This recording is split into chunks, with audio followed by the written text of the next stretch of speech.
And also use that chat to let ASAE know if there are ways that we can be of further help to you. So without further ado, I'm going to introduce the panelists. We have Kerwin Brown, CAE, who is the president of and CEO of the Bakery Equipment Manufacturers and Allieds in the Overland Park, Kansas area, the Kansas City area of the country. He has a staff of 5 folks. Janice Crampton, who is a credentialed admission and enrollment professional and a passionate association management professional too, I have to say. Janice is the executive director and CEO of the Association of Independent School Admission Professionals in Madison, Connecticut, also staff of 5 folks. We have Tara Puckey, who is the Chief Staff Officer of the Radio, Television, Digital News Association, headquartered in Washington, D.C. Tara is also the incoming chair of the Small Staff Advisory Committee, so I've had a lot of time to work with her. And then we have Stephen Stout, FASAE, CAE, the executive director of the Texas Society of Association Executives in Austin, and a staff of 6. We're going to start this by asking each of our panelists to take about 5 minutes and talk a little bit about a challenge or 2 that they've faced to date during this pandemic, pivots or evolutions that they're making as a result, and lessons learned that may impact the future. And I'm going to start with Kerwin. Thank you very much. Thanks, Keith, and thanks to ASAE for this opportunity. The association world is one that I've found is always great about sharing and with each other and helping each other out. And this webinar is my 5 minutes into 3 words, and they really kind of revolve around, like Keith just said, the challenges and the pivots and the learning categories. First is employees. I'm a person that believes in face-to-face meetings and the value of being in our office. And of course, several weeks ago that changed. And early on, we saw that flexibility was going to be key with our staff and the hours they work, the deadlines. And, I believe in our staff, so we believe in them when they're in the office and when they're at home. But it really took a little bit of time for everybody to kind of figure out life and working. And, some have small kids, some have kids in high school, some were caring for parents and other things. Some are more productive in the evening, some in the morning. Some have to teach kindergarten somewhere in the middle of the day, and they have gaps or whatever. And so it took us a little while to get that and feel like we're in a really good rhythm right now. But that flexibility was key. Flexibility with our members as well. In the payments and the dues and the regular communications and all that stuff. So I feel like there's a lot of, we call it COVID grace going around, which I think is something that's really needed in this time. The second one is holes. I talk about how COVID's really created a number of holes in our relationships, in our careers, in our life, in our offerings and value proposition and what we do here at BEMA. And so early on, we really started talking about staying relevant and with our members and filling the holes. And one of the big holes we feel like are the connecting. We would normally be out at trade shows, at our own convention, doing member visits, really being face-to-face with our members. We're a trade organization, so we want to be out there with our members. And that's just not happening now. So we're starting in a couple of weeks some virtual meetups. We're an industry, a really small industry in that we're really connected in so many ways. So we really miss those meetups. So we're going to start some meetups, and we're also just calling our members a lot more, just connecting with them, talking to them about what their needs are and challenges and things like that. And from a staff, perspective and holes, we're doing a lot more. We're using Teams more than we ever have before, and having a lot of one-on-ones. And then twice a week we have our whole staff, and one of them is just kind of a happy hour, just fun, connect, figure out what's happening in life and families and all that. And then the third area is giving back. In the baking industry, we have a lot of our members and their customers really thriving in this time, but also some are really being challenged. And so this week we launched, and we wondered about, is this the right time to help our industry and ask for something through our members? And so our board decided it was the time. So we kicked off a program called We Need You campaign. Need is spelled K-N-E-A-D, like in bread. And the campaign really supports frontline workers in the community and meals from fast food and fast casual restaurants. Those are the restaurants that have really been hit hard during this COVID crisis. So, and our members have really taken off on it. They've really had some fun with it. In addition, BEMA has given $500 to Feeding America for every act of kindness. The other one, we were going to have the Women's Bakery at our June meeting, which we've canceled. And that's the Women's Bakery is a bakery in Rwanda. There's 3 bakeries, and they employ women and help them with, you know, some challenges in life. They give them a great wage and skills and training and all that, healthcare. And we're giving them a platform. We're going to do a virtual telethon in June to kind of help promote that. So those are quick 3 areas. And again, thanks, Keith, for this opportunity. Absolutely, Kerwin. Thanks for that. And then next we're going to go to Janice. Great, thanks. Before I share my sort of quick 3 things, I just want to qualify one thing. I may have been very quick in and amongst the Collaborate community to say, yes, yes, yes, we need a discussion opportunity. But the question really came from another member of our wonderful small staff community. And, you know, again, I never wanted to waste a good crisis on the opportunity to just, again, see and demonstrate how responsive we can be. So I may have been the annoying one to say, let's get a call going. But once again, want to tip my hat to the original question poster. The Association of Independent School Admission Professionals has had, in and amongst many of the common challenges that I think we all can respond to, has had some interesting challenges that really fall into the bucket of pace and bandwidth. You know, we pride ourselves as being incredibly responsive. We use the words responsive and nimble. I'm trying to think of how we could, you know, from a marketing perspective, weave in, like you did, Kerwin, with need, how we could weave in ASAP, you know, you need us ASAP, and I'm working on that. But the idea of when all of this really happened, and again, sort of the not just the crescendo, but the gearing up of all of this, has been how does one, in and amongst the fire hose of requests and need, how do we be responsive and nimble and calm and planful at the same time? How do we, in fact, think about how we can respond for those that are in the Philippines as well as in Plano, Texas? And there have been, again, some wonderful things that we've learned from this experience, that oftentimes it's not that hard because you just have to take a breath and be available to listen. And sometimes it's not the content as well as the platform for allowing people to come together. And again, in the spirit of what I feel is so strong about the small staff organizations is that we can support each other. So a key challenge, as I said, has been sort of pace and bandwidth. And then the other challenge has been truly in the area of competency. I think one of the things that I have known about my own professional development is that I'm a student of association management. And so I am learning just as much as I'm also teaching. And when I think about the importance of financial predictions and that roadmap and the fact that my board of directors is saying, so what's going to happen, Janice? I'm like, I did not get the crystal ball under my Christmas tree. And so there's no map for this. And there's just an absence of even historical data for us as an association that was founded in 2005. 2008 and 9 and 10 was the beginning of our organization. So to even go back to that as a way to look at metrics is not useful. So pace, bandwidth, and again, the absence of a roadmap are really our challenges. I do believe the way that we have pivoted is once again similar to so many, but you know it's all different because it is yours, is in the area of events and also dues. Our dues are predicated on if you become a member in May, then the following April. If you become a member in June, that following May.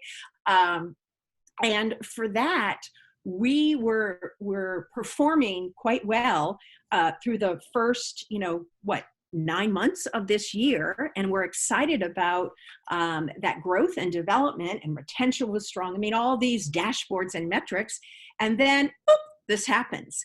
And not only are we finding that independent schools and private schools that we work with and represent have no longer been, at their school campus, but also people have frozen their professional development dollars. So once again, how do we predict the next 3-4 months of the year on our performance? And then how do we also make the case for what might be a freeze for the following year? So the dues portion of it and the creative juices and the creativity around demonstrating our value proposition have once again been those things that we've had to really course correct and pivot, all the while keeping best practice and organizational matters top of mind. I think the other thing that finally, I think the key lesson for our organization, or for me as their executive director, really is best explained by a couple of Hallmark card phrases. I stumbled upon something that noted that Winston Churchill was quoted as saying, "Never waste a good crisis." And so I've taken that phrase as an opportunity for us to say, never waste a good crisis. What are the things that this association can learn and perhaps see are areas of weakness for us that we can opportunistically tighten up and shore up to make stronger moving forward? And as well, I saw today something that said, we cannot stop the waves, we just need to learn how to surf. And so with that, I find that the key lesson has been that the more that I say we can't have that happen, or the more that I say we're not going to do that, the more that I'm frustrated by the fact that we're being asked to do those things, whatever those things might be. So as a leader, I'm finding that I'm needing to learn to grow and change and course correct, which again, for many of us in this profession who are planful, goal-oriented, have a little extra dose of control freak in us, it might be a challenge to kind of go that way. And the final lesson is, and I'm really saying this, and I've said it to almost every ASAE person I could interact with, we embarked on the Drivers of Change process, the foresight work, back in September. And I think it would have been so easy for us to say, how can we possibly focus on the future when we need to deal with the immediate? In fact, what I've said to our board, and they agreed, is that once again, now more than ever, looking at those drivers of change, now more than ever, knowing the knowledge that is provided through, again, the small staff resources and the community of colleagues, we're going to be better to be aligned with that. So, again, I am grateful for this opportunity to not only provide some thoughts for discussion, but also to listen and learn. And as all of us have said, thank you for this opportunity to get together. Thanks, Janice. We're going to turn it to Tara now. Challenges, pivots, insights. Yeah, I think a lot of what both Kerwin and Janice have already said sticks for us as well. I think specifically we've had two areas that we've really tried to look at in terms of overcoming challenges and hurdles. So the first one is staffing. Like Kerwin mentioned, everybody's home life is very different than what it was previously. And so learning flexibility in those spaces. But what we've found, as a small staff with people who are already working remotely, so that wasn't a huge change for some of us. What we have found is the mental well-being, the mental bandwidth for our staff has changed dramatically. So while the way some of us work has not been different, I feel like we're chugging along, trying to accomplish all the missions we've set out to do. Meanwhile, there's a little man on fire in the back of your brain saying something is wrong, we are all in crisis. And frankly, it's exhausting. I know I've read an ample amount of things talking about how exhausting just video calls are to our brain and our psyche and what that does for us. And so we've really had to scale back, not only in terms of flexibility from schedules, from timing, from how you have to take a break to teach your kids in the middle of the day, but also to just say, hey, it's 2 o'clock. Why don't you just log off and go for a walk? Why don't you take a step back? Why don't you go lay on the couch and close your eyes and do nothing for 20 minutes? And this is very different, I think, for us, just to say, hey, it's okay to walk away. It's okay to walk away 20 minutes at a time, 5 times in a day if you need to. I feel like we have really changed the way we're approaching mental health with our staff and their well-being. I think that carries over a little bit to our volunteers and our members. We approached this year very strategically in trying to laser focus what we looked at for members and what they needed. So we did a lot of work from a leadership level all the way down to individual conversations with members, trying to figure out what it was that they wanted from the association. And then what we found is we hit, the beginning of March, and all of those needs just poof, were gone. And we had to figure out what those new needs were. And what we're seeing is there are a lot of needs that align with the ones that our staff have. We have a lot of journalists asking, how do we maintain our mental sanity during this time? And I think for our association specifically has been exceptionally difficult because we have, our volunteer pool has significantly decreased. They're journalists covering this, so they have been running rampant since it started. And also dealing with all of the same things that we are. And so we really tried to figure out, A, what are they looking for now? And B, how do we deliver that in a way that they can consume it? So, for example, I think that we really had to look at, how do we deliver bite-sized education? How do we engage people on a smaller level? So we asked some of our volunteer communities, hey, send us a 2-minute video that you shot on your iPhone telling us what has worked for you this week. Coupled all those together and put together a 5-minute video. That was our education component. It's very different than what we've done in the past. It's not a webcast. It's not a virtual interaction. Really just get these bite-sized pieces of education, because that's frankly all they have time for. So I think for us, pivoting to what the members needed and keeping an eye on staff has really been all-consuming. We're looking ahead at things like conferences and events and all of that stuff, but those things seem so less important, I think, than they did previously. So it's just different. It's a different time, and I love that you said that, Kerwin, COVID grace. I feel like I say it over and over and over all day because it's just different, and we have to acknowledge that. Well said, Tara. Stephen, anything changing at TSAE? No, we're exactly the same. I'm just kidding. To my other panelists' credit as well, they've actually said quite a bit that has affected us as well. So this all happened so quickly. We were poised to have one of the best quarters we would ever have had in many, many years. And then this all happened. And so to sort of take into account, how do we were struggling with being an SAE, kind of in the same umbrella as ASAE, our members doing what we do. Because the crisis happened so quickly, we were sort of adamant and set on that our response should be very quickly as well. So we were putting a lot of pressure on ourselves to have all the answers right away so we could support our members. A lot of things that everyone else was doing too, because I feel like I've heard the phrase before, people who work in associations have a very servant's heart, right? So we want to serve those people as quickly and to the best that we can.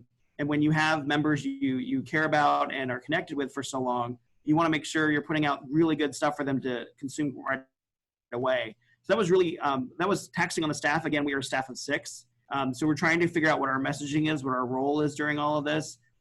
And finally, the sort of light bulb moment came from having an executive committee call just to kind of have a conversation about, like, okay, well, what is our role during this time? Are we a news outlet? Are we supposed to be putting out what the governors are saying about shelter in place? Is that our role as TSAE? Are we supposed to be, or are we supposed to be creating a space where people can connect with each other? So what was great about those conversations with our leadership, we've kind of decided, we've always been a community, a strong one and a connected one. So why don't we play to our strengths and continue to create a community? Granted, it might not be on the full scale of an annual convention, everyone coming together right away, but we can create these small pockets of communities for people to talk to each other. I think that's what we were seeing mostly with our membership, is that they didn't expect us to have the answers. They just want an opportunity to engage with each other, to ask the questions. So we held a couple of virtual roundtables, and we've held a cash planning webinar, all free for our members, all things that, what was interesting looking at all this programming we had in the past month and a half, none of this program existed on our sort of planning but for 2 weeks ago. So the fact that we were able to throw together like 12 to 15 education components for folks to connect with each other in 2 weeks time frame, it's unheard of, right? Thinking about what we normally would do in a normal year, like we would vet very carefully the speaker and kind of see if this is a session. There wasn't enough reaction time to sort of provide that kind of quality content. But what was great is we found the quality content came from the discussions. So the members are the quality, right? So what was great is providing these opportunities and just sort of sitting back and watching those conversations. That was kind of an aha moment for us. Like, we have what we need to be successful. We just need to create an outlet for them to do so. And one thing on the staff capacity side, we are a staff of 6, and so we all wear all hats. We don't have silos, we don't have departments. Some of our most creative and innovative stuff has come from doorway and hallway conversations. So when you don't have doorways and hallways, how do you continue to be innovative and or at least same doorways and hallways with each other? So that's been a challenge, and one thing we've tried to overcome, because instead of just running next door to your colleague's office and being like, hey, I had this idea I wanted to run past you. Now you're like, can you do a Zoom call at 11? And then they respond, I can't do a Zoom call at 11. My husband's doing a Zoom call at 11, so I need the bandwidth. He needs the bandwidth, and the kids have school. So it's trying to find that balance of how we can find those times to still be creative and innovative with each other when we're not together. So that's been a real challenge, but we've sort of figured it out. We're sort of getting on that pace, but I think someone said it the other day or earlier that Zoom calls, I feel like I'm on Zoom all the time. If I had smarter earlier, I would have invested in Zoom much longer ago. It would have been incredible, right? But that's been our main sort of way to connect with each other is Zoom. And we do a virtual happy hour with our staff every week, just like kind of Kern was talking about. But we have sort of some rules with the happy hour is number one, we don't talk about work. We just want to talk about mental health, like how are you doing? Show us your dog in a funny hat. Or, if you have a loved one that walks past you behind you, that's okay. Don't freak out about it. Don't yell at them for walking behind you during your Zoom call. We all know you're at home. And like Kerwin said, we're allowing that grace to understand that everyone's schedule is different. Some staff may have 2 very small children who are not school ready yet. So they have a lot more to manage than those who are sitting in front trying to self-teach from home. And then those who don't have kids at all are just single staff members who are by themselves. Is their mental health okay? Having not engaged with a physical human being for what now 6 weeks, just sort of gauging their status and make sure they're okay. And what I like is that we actually are a little bit of a family, a family by choice, which is nice. And so we seem to be taking care of each other, but it was a learning curve because we're just so used to seeing each other and relying on each other's facial cues and things like that to make sure that we're all checking in. So that's been probably a big shift for me, especially as a leader, to make sure that all of my staff are okay during this time. Well said. Well, folks, questions are starting to come in, and I'm going to start with in the chat where we're seeing some questions related to how you're navigating some of the member retention kinds of challenges, how you're managing membership renewals, and then also a specific question that I think is related to navigating that that line between providing member value without necessarily charging for things that you might have ordinarily. And this, I'm going to start with Tara because there's a specific question, Tara, about whether you are charging for the bite-sized education. But maybe we can start with that and then get into how how you all are managing some of the other retention and financial kinds of issues. Yeah, sure. So we were not charging for those bite-sized videos. We kind of saw them as a 2-prong engagement for us. So we have a couple different programs that focus on creating leaders within our industry. And so those were the people we went to ask to create these bite-sized videos. It's a cohort of people. They feel comfortable sharing with one another. And so they were comfortable kind of working with us to produce this. So we saw that as an engagement to double down on some volunteer interest, when I think everybody kind of looked at our volunteer offerings and thought, oh, I can't handle something else, right? And so it was just asking them to do it in their own space. One thing we did find kind of unexpected, people really liked seeing other members in their own element. For us, our members are journalists. Some people are seen on air, so they're anchors. Some people are behind the scenes, news directors and producers. But seeing people, I think, in their own elements has created this opportunity for all of us, I think, sometimes to feel more human. So that was an aside, I guess. But I just find it so fascinating that we're able to kind of get more of a peek into people's lives. And I think it creates this connection that in this time of crisis is really great. So we were able to engage them on a volunteer level, and then also push those videos out in a couple different ways to a couple different audiences. And it really was eventually ended up on our social. And so something that we were able to share quick, bite-sized tips that people could just know was there, know was available. But and the other webinars we've been producing in terms of, I spoke earlier about mental health, those have been available for members. We feel like this is just a tricky time in terms of, we used to do a lot of skills-based offerings. This really is well-being offerings. And we wanted to make sure that whether people are members or not members, that they knew they could turn to us to address some of those challenges that I know are hitting so many of us so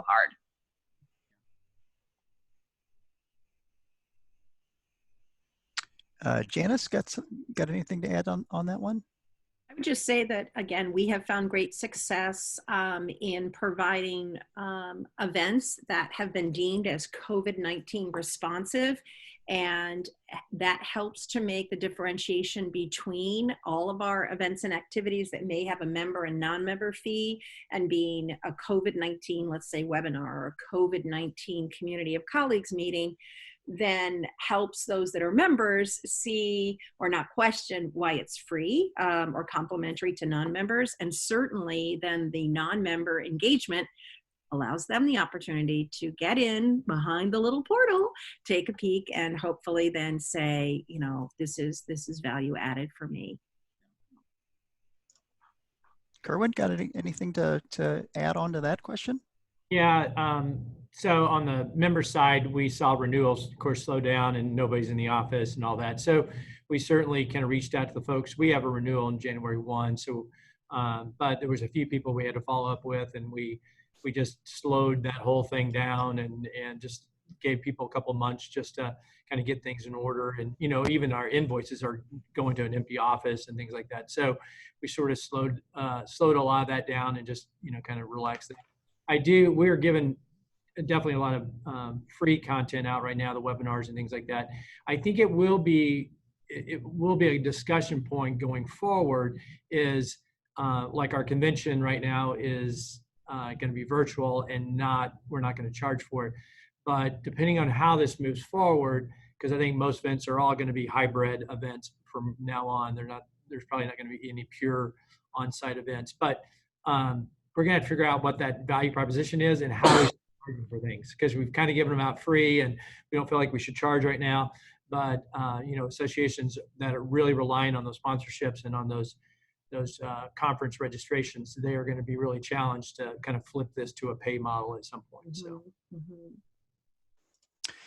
Stephen, seems like you're very focused on being there for your members. Any additional thoughts? I think, I wanted to touch really quickly on what Tara mentioned. We had really a lot of success in trying to humanize this whole experience, right? So what we did on our website is we replaced our staff headshots, professional headshots, with our staff working from home shots. So everyone has a picture of their home office, right? And then we had such a huge connection with that in our social media avenues. We asked our board members to each submit a picture of them working from home and did a collage. And that was one of our most liked, shared photos we've ever posted. So I think a point to what Tara said is showing the humanity behind this is probably one of the things that I think has been probably the most inspiring. But also, we kind of like going along of Janice's strategy, all our COVID response kind of items have been free of charge, but there, we can't live like that. At some point we have to go back to collecting money. We've been very fortunate. Our due cycle actually renewal started in February. So, and it goes until April 30th. And our board recently just met and voted to extend a grace period from 30 to 90 days. And just that simple act of extending the grace period has gone over like gangbusters with all of our membership, whether they have already paid or they have yet to pay. So I feel it just shows that we're here, we're listening, we don't have our head in the sand. We want to try and do what's right. At the same time, on an operational level, try and stay around, that we're here for you when things do come back. So, Keith, if you don't mind, I'd like to just piggyback on something Stephen just said with regard to the membership dollars. One of the things that we've contemplated, and so again, it's a response and a question built into one, is in our billing notices for member renewal, we've stated that if you need to arrange a payment plan or would like to discuss payment options, please contact our Director of Finance. With the idea and notion behind, no, we don't want to necessarily create a sliding scale or a feeling of, have I got a deal for you? But something that allows the school, now again, our membership is predicated on schools, and then we reach out to the members of that school community, but to keep them engaged. That idea and notion of, if our membership category for them is $350 for an annual membership, and they say, well, I could do $100, great. And noted in the notes that it's a COVID response membership or something like that. And then at least they're engaged, because my concern is getting them back is going to be so much harder. So again, a statement, and then would love to just know if others have done anything like that or want to give me a cautionary tale of, no, you're breaking some rule, or, Right. Anybody want to piggyback on that? Janice, I'll jump in really quickly, but we had talked about that opportunity. It was again, going back to sort of staff capacity of keeping track of who owes what amount during what time period would be a bit of a challenge. So to make it easier on the staff operations, as well as just a very nice, tidy message to the membership, we decided to go along with the extended of the grace period instead. That's what worked for us, though, our membership.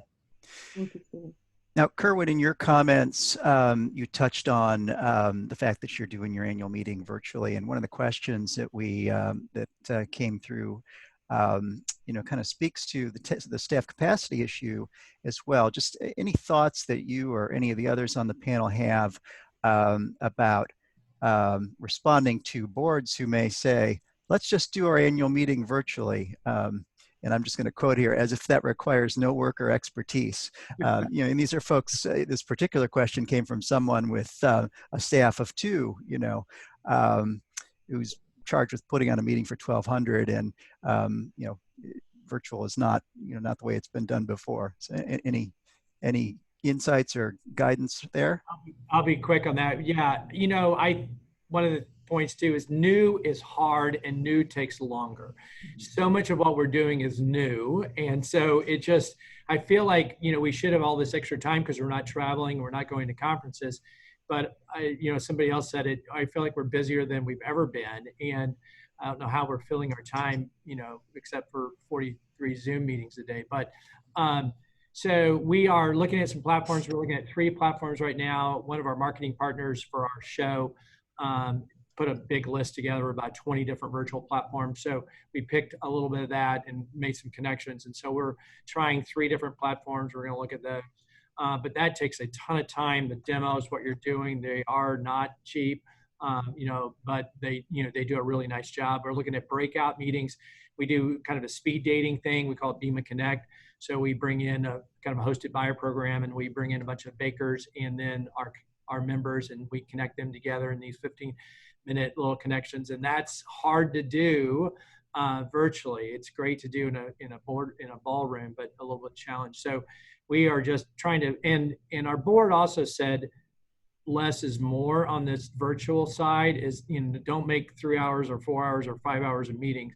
like we normally have education. We're just going to pick up just a couple of little points a day. We're going to do 3 days, a little 1 hour in the morning, 1 hour in the afternoon, try to do some social in the afternoon, things like that. So, but a big challenge on how flipping this thing virtual, how to get the expertise on it.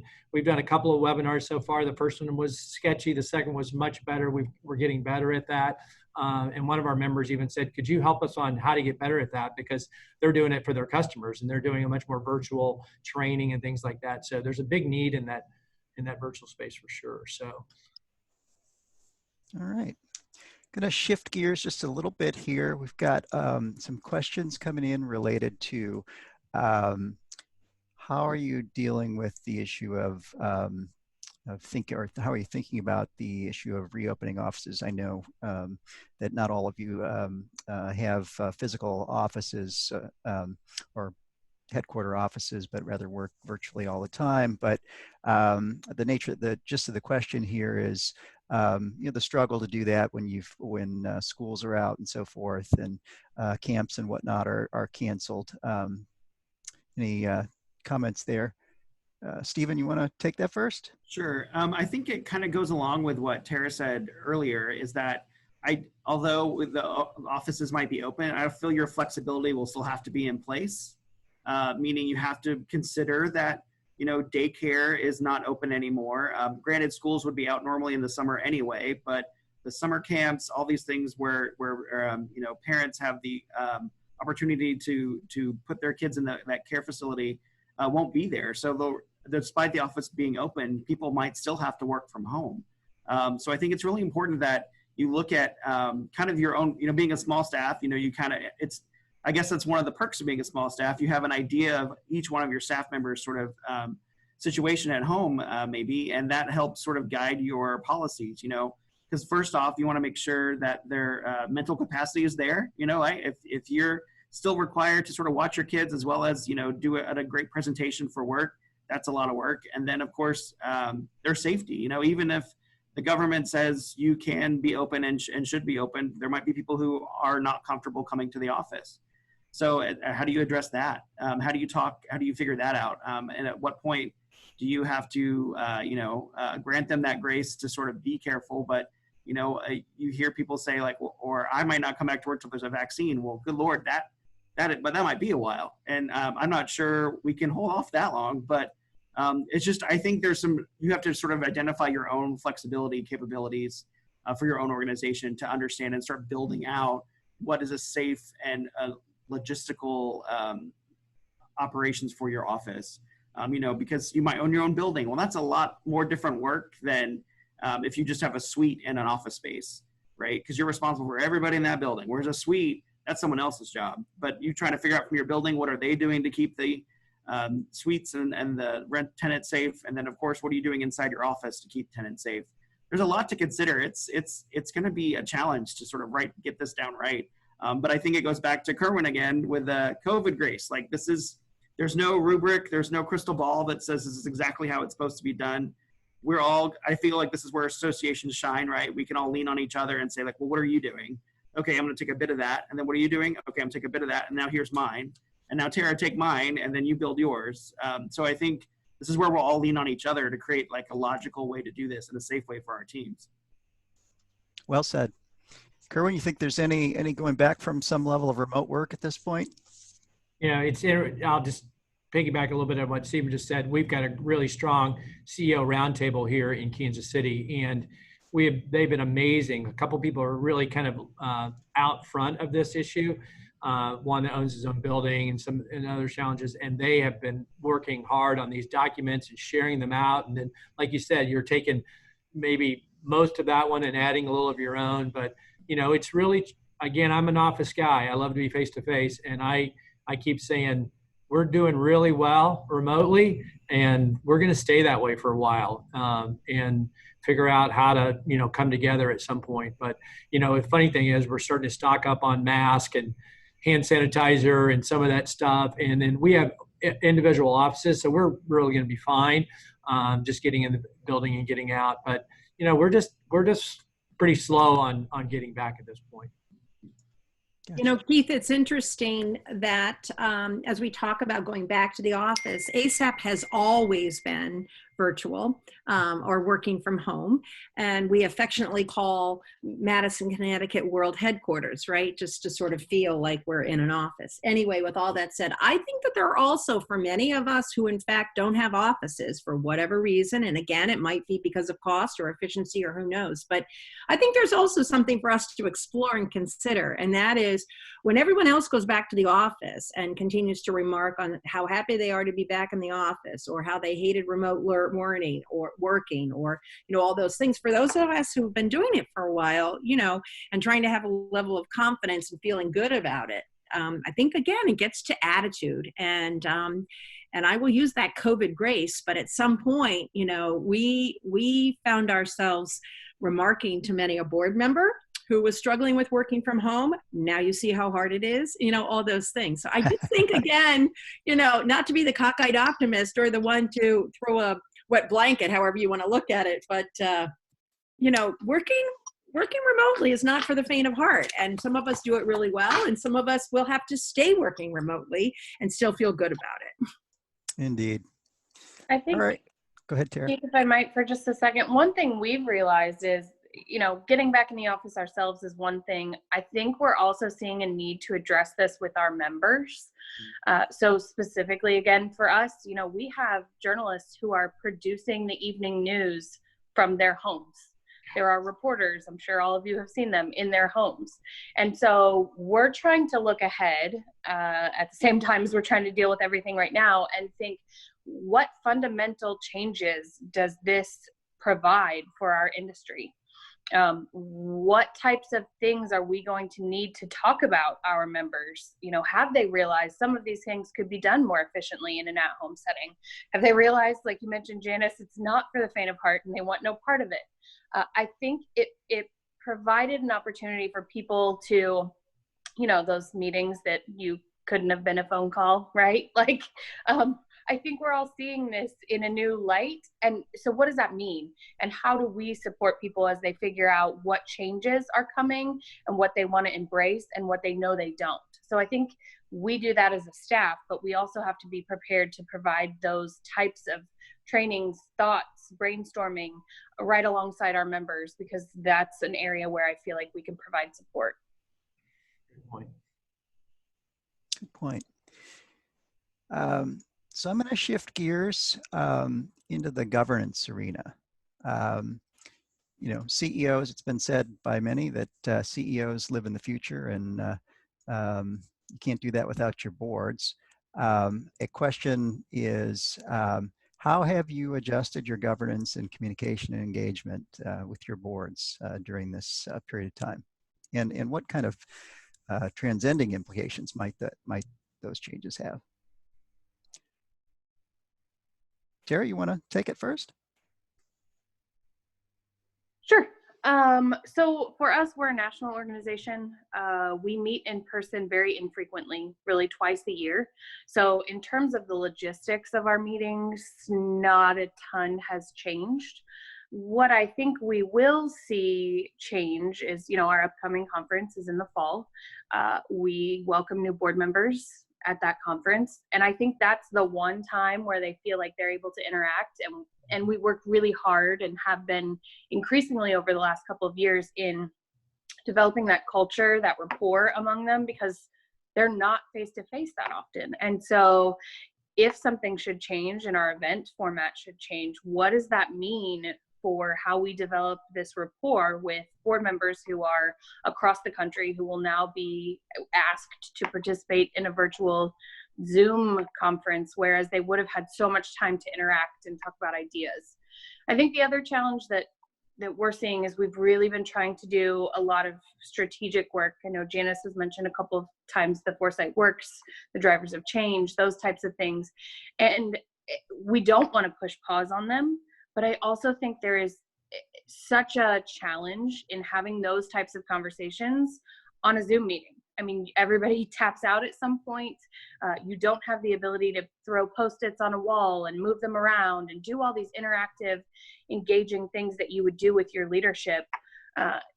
anymore via Zoom. So we've been trying to come up with creative ways for what that looks like. I would love to come through this chat and see if anybody's figured that out yet. But I think not only do we see a challenge in the way they interact with one another, but how we're able to push forward some of these conversations that really are just so difficult to do in a virtual format. I agree. We were about 2 weeks ago, we were having a face-to-face one-day meeting on our strategic plan. We're set to have a new one in 2021. And so we were doing some pre-work and all that. So we had this great one-day meeting. We're going to talk and, the Post-it notes and all that. And that didn't happen. So about that same day, we had about a 1.5 hour meeting. And you're right. I mean, a Zoom meeting, it's just, you're not engaged enough. And we just didn't make the progress near the progress. So we're talking about taking individual subjects and moving them to groups of maybe 4 or 5 and doing a few of those. We also did a questionnaire online, which got, some of the juices flowing from a SWOT and some other things. And just compiling the information. And then we're going to do these little 4 or 5 person meetings facilitated to try to move some subjects along. And then hoping that a fall board meeting will have some time to kind of dig in and do some more work. But I agree with Tara, very challenging to do some of that really creative, grind out some, interact and laugh and, interchange. To do that on a Zoom is really tough. One thing that we did, Keith, recently, our board meets quarterly. So we just had our spring board meeting in April.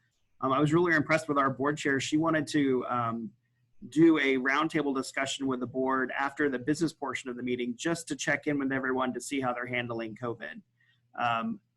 Usually our board meetings are usually for about 4 hours, and oddly enough, the business usually takes that long, right? But on a Zoom, it was amazing. It was like right through the business stuff. We were done about an hour and a half, but we used the rest of that time, and my board chair was the moderator, and just had this open, frank discussion about how are your different organizations dealing with this? How are you guys? How are you? We haven't been together as a board since this came out, or since this happened. What are you guys doing? What are you seeing? How are you pivoting? How are you shifting? And to be able to be a fly on the wall in that Zoom, letting them run that conversation was so beneficial to us. It helped us build out kind of more education going forward. Like we were talking about that free education for COVID response. Like, oh, well, there is a session that people are actually starting to talk about reopening. We need to have some sort of session on reopening. We need to look at virtual platforms. Is there a way we can advocate for virtual platforms? But like things that we as a staff didn't think about, hearing the board talk about, that's making them sweat, or keeping them up at night, or if they're sleeping at all. Just hearing those types of things was very beneficial about moving our needle forward in this sort of interim time before we are able to come back together. So I was very impressed with my board chair pulling that off, because she was a great moderator, and she kept it, but it was a very happy tone. It wasn't gloom and doom, and it seemed they looked more happy to talk about how they're dealing with this than, of course, approving our financials and minutes and all that stuff. And they really valued the time. And so I think if we have to continue to do that, I think that's probably going to become a staple, even in in-person meetings. Mm-hmm. I think is going to be let's get the business done first, and now let's have the strategic conversation with each other. So I think that will help us a little bit. A silver lining. Janice, I know you've been addressing the challenge of having been making some great strides on the governance front, and this caused a bit of a setback. How are you navigating that?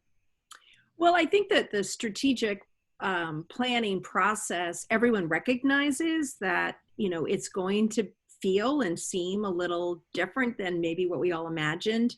I am hoping that having the discussion, or having the drivers of change and strategic discussions be at the center of what we will do operationally and otherwise, will provide us an opportunity to not be paralyzed by fear and panic of the unknown, right? And to almost force the fact through that process, even if it is to just identify what we value, right? Or to look at, again, what are the drivers of change that we've identified as important to our association, and see, pre-COVID, post-COVID, how they might pivot a bit. will again help guide us. I think as it relates to sort of the governance operations, I will tell you that next week is our 2-day board meeting that was planned for, again, as we draw people from around the world to come together. Now it is Zoom, and we've arranged for some Zoom room breakouts. And I know that this is operational in nature, but again, if anyone has a question about how to use Zoom to its full capacity, please let me know. And I won't necessarily teach you. I'll have someone else on my team help. But again, I'm saying to you that I think that there are ways that we can break people up into these smaller discussion points. But it's nominations and it's voting on budget, or at least endorsement of a budget that really are guidelines for staffing to move us from one fiscal year to the next. And again, it's not for the faint of heart. So somewhat related to governance and certainly related to strategy, are any of you moving forward? Did any of you have any large strategic investments on the docket? And if so, are you moving forward with those, or how are you thinking about those kinds of issues where you might have been making a financial or human resources kind of investment that is of a strategic nature? We were planning on some significant strategic investments and have unfortunately needed to put them on hold. And again, my concern is that because I think of the maturation of our process, meaning our association rather, where we are in our history and our need to kind of every year, grow up a little bit, and the need for us to obviously be fiscally responsible. We're going to have to take some risks, but we're quite honestly, because I'm in and amongst friends of 500, however many are on the call, 367. There you go. So 367 of my new best friends, we play it really close to the bottom line here. And when people say, well, you should go to your reserves, I'm like, I've heard reserves are a really super thing. So I think as it relates to strategic initiatives, it's everything. And so I'll leave it at that. We're going to implement a database. We've been planning on it. And so we think actually this is a pretty good time because we're all at home, we're not traveling and things like that. So and then we're kind of early on in our strategic initiatives. So that'll probably be more early 21. But from a database standpoint, that's really our one big deal. We're going to go ahead and move that forward and be around the office a little bit more to make sure that transition goes well. And so that's the one main one that we're doing. Mm-hmm. Mm-hmm. Looked like you were going to say something, Janice. I just was agreeing. Sorry, I feel like Gotcha. It's a revival meeting. I'll put myself on mute. No, the yellow box around your image lights up when it looks like you're going to say something. Related to resources, but in a different vein, our most important resource, human resources. Are any of you having to deal with considerations related to staffing, cutbacks, furloughs, anything like that?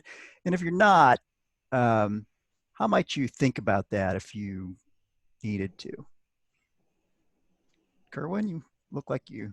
Yeah, that's super challenging. I know some folks here in the Kansas City area that have been through that, and such a tough deal. Laying someone off, furloughing somebody on a Zoom call is just not the heart of the matter. It's just very, very tough. So we have seen that. We've seen a lot of that in our industry on the restaurant side and on some of that side. So that's just a really, really tough area to be in. We're fortunate we're not considering any of that. Again, we feel like we're busy and we're, again, trying to switch to some other offerings and things like that. But I really feel for the folks that have had to go through that. And, it's really on the financial side, if you were really looking for, a bunch of sponsorships and a big convention that you were planning in March or April or June, and you were going to make $500,000 or whatever that dollar amount is, and that's gone away, those are just, there's really no way to replace that. And so maybe you had insurance, maybe you didn't, but boy, that is, and then some people are even getting some pretty good fines from, canceling contracts. We've been pretty fortunate in a couple of our contracts, but man, if you're, looking at $500,000, $300,000 penalty getting out, that's that's going to weigh in on those employee and furloughing and all that, and reserves and all that. So there's some huge challenges going on in some of the organizations. Yeah. Stephen? Okay. I think in preparing for that conversation, you have to do a scenario planning, right? So you have to look at all the different, cash is king right now. So the cash in the bank is the good stuff. So basically looking at what does a doomsday scenario look like, meaning, you know, what's today's date, May 8th. So if not a single dollar came in on May 8th going forward, how long can we maintain what we're doing? And then adjust as you see things maybe slowly come back. And then that can probably help you guide your decision on whether, you know, furloughs, layoffs, whether, or, you know, cutting certain things or certain initiatives. But I think cash scenario planning is probably a skill that has come in very handy lately. And I'm not sure how many of us thought we would do it as much as we've been doing it the past, 6 weeks. I hate the phrase cash scenario planning because I feel like I've said it more than I've said my own name in the past 6 weeks. But I think it's a really important skill and activity to do, especially if you have to watch every single dollar going out the door or coming in. And I think will help you make informed decisions on your staffing levels too, going forward, with you know exactly where you stand at any time. Tara, anything you want to add on financial planning? Yeah, I mean, we definitely are thankfully not in the position to be at that place where we have to consider furloughing someone or laying off or making staffing changes. I mean, we did, as Janice mentioned, some of those financial investments we had planned to add to staff this year. One of those positions is currently on hold. So we've had to have discussions about what that person was going to do and how do we shift that while keeping all of these bandwidth questions in mind that we've already talked about. I think that Stephen is absolutely right. Looking at your projections like you have never looked at them before is super key. We've really tried to, especially with leadership, highlight in on some of the silver linings here, right? So our travel expenses are not anywhere near what we thought they were going to be. Some of our technology expenses, some of our in-office expenses, those are, you know, down. So we've really tried to make sure that in terms of sharing information with leadership and in conversations with staff, like that there is still some positives here that allow us to be a little bit flexible, that it's not all gloom and doom. The markets absolutely look different in terms of what we have in the reserves and how we've earned off of those. But I think there are some areas where we've seen savings. And I also think that prompts the opportunity for us moving forward to talk about, in this time where we didn't utilize XYZ as we did previously, what does that look like when we're post-COVID? Do we really need to go back to those expenses? So we've really been trying to keep track of what has been different, and we're still functioning, right? And so then how do we adjust moving forward? I think is also really important. There you go. Folks, we're at time. I'd like to go about another 5 minutes if the panelists can stick with us. Just give me a nod. Okay, great. So let's go with this. We'll ask one more question. The changes that you've talked about, things that you've implemented, what are the ones that you think are most likely to become permanent post COVID? And go ahead, Janice. Yeah, I would say there are two things. One is our commitment to collegiality and community. And that when all of this becomes whatever it's going to be, there could be the tendency for us to get back to what again, people refer to as what was normal. And I think to be able to say what really rose to the top for, at least for our association, and I think for many of our associations, is that small, in fact, can be the greatest blessing that you have. Mm-hmm. And that the ability that some of our colleagues who work at large associations don't have, or that they struggle with, is how to be more personal, and we know how to do that. And I think the second thing that is something that at ASAP we've learned and we have reinforced is the value of the intentionality on everything that we do. There are so many ideas that are being thrown out there, and there are so many opportunities to think about another way of doing it. And when we have been pushed to try all sorts of new things and needing to pause for a moment and say, okay, maybe that'll work short term, but how about long term? Has been a really good lesson for us. And I think especially because we are a relatively young association, and we are also a small and mighty association of 5 staff members. So those would be my 2 things. Stephen? You know, I think I talked a little bit about it. I think we will probably end up keeping that strategic discussion at the end of board meetings, just to see the value add that was for board service. Was incredible. So I can see that continuing on. And then also, you know, our commitment to community, you know, creating these small spaces where people can connect under certain topics or circumstances. But one of the things I liked that Janice said earlier is using these, maybe these free services are sprinkled amongst our paid services to allow those non-members to get what I don't know how you put it, Janice, but a peek behind the portal. And then they get a taste and then use them as marketing tools moving forward. So it's on top of in-person events, allowing them a chance to sort of get their hands dirty, if you will, and then sort of reeling them in that way. So I can see that sort of staying on as a marketing capacity for us. Yeah, we saw some, there's at least one comment in the chat where a person was sharing the experience that they've started to offer some things that were not free previously, or that were members only previously, and they're starting to see new memberships as a result. Right. Yeah. Yeah. Kerwin, thoughts? Yeah, those 2 things are right down the alley for us as well. I think those virtual communities are huge, and I think the hybrid event, we didn't do those, and we're seeing in our webinars, we're reaching our audience that are unengaged, part of our membership, and even non-members, like we've said, that what a great opportunity to give them some value and get them again a peek. So we think, you know, this kind of the virtual communities, like Stephen said, and this hybrid, let's just push our content out to so many people and let them learn and engage with it. And we were too controlled with that. We're too tight on that, and I think that's definitely going to change.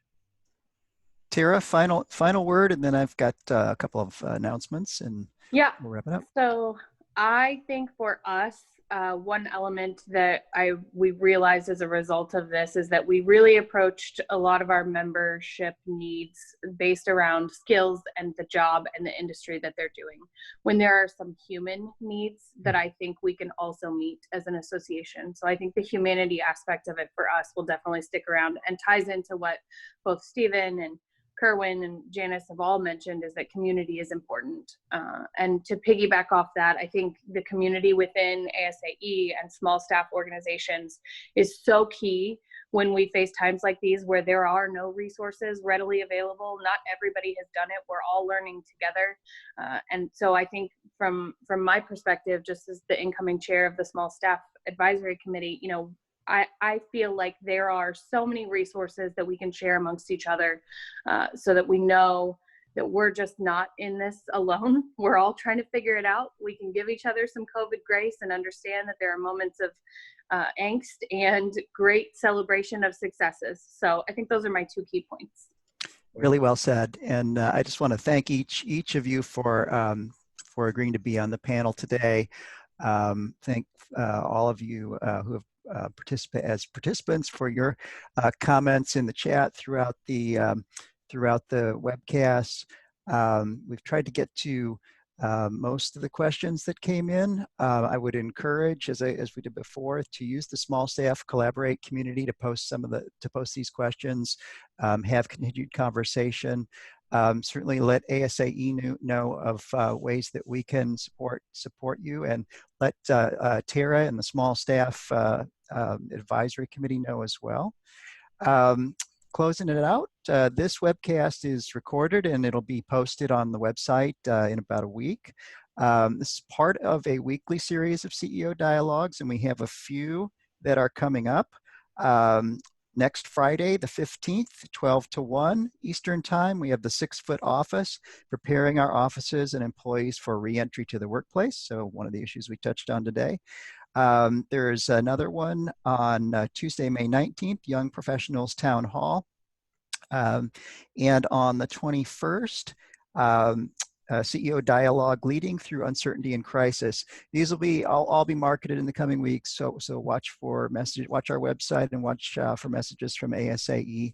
And then finally, if you have suggestions for additional topics, please email those to learning@asaecenter.org. We're listening to you. Thanks again, and have a great afternoon, everyone. Thanks, everyone. Thank you.